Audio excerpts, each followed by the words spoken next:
because everything's just blowing up, dying on fire. You know, reverberating out from the center and stuff's exploding. They're strafing all my guys, and my grunts are running for cover the way grunts do. And elites and brutes and all these things together. The second you pick it up, you'll be drawn into it. It's just phenomenal. That was cool.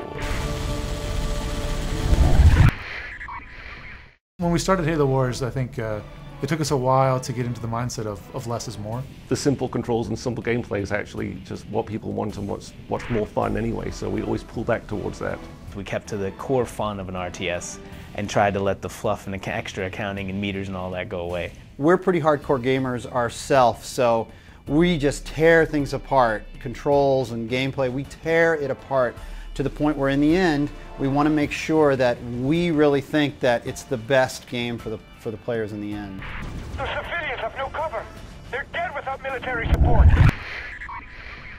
There are a lot of ways to play this game. The way we expect people to play the game first is the campaign.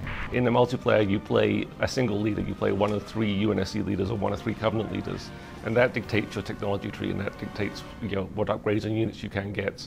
In the campaign, it's much freer because you're playing, as the whole of UNSC, so it's more mix and match. But then they can also play skirmish.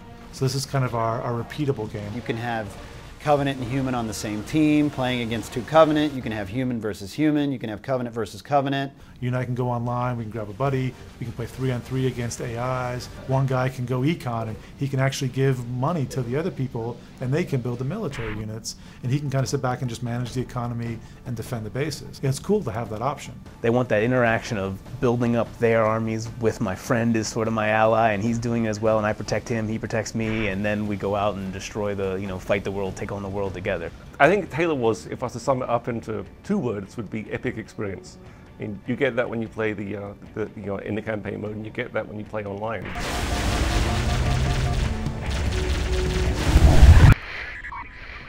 Halo Wars is a game where there's a lot of different strategies and tactics that people can choose to employ. Yes, standard tactics are your rush, your boom, and sort of your turtle, which is sort of the in-between build defenses to hold off a rush, but yet don't boom up your economy quite as much as a pure boom that leaves itself undefended. The balance of a strategy game is how good this unit might be against another unit, and usually people talk about the rock, paper, scissors balance relationship.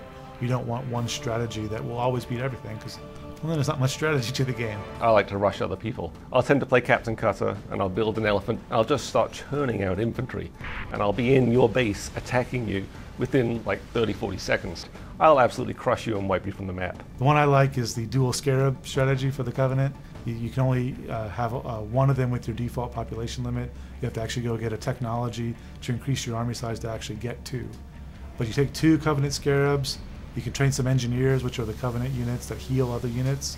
You train 10 of those, 2 scarabs, and your Covenant leader, and you're driving around this destructive beam of light, just incinerating everything. It's throwing out hot lava and all that, and that's a good time. Whenever you think you know the strategy that beats all, somebody comes up with something else to beat it.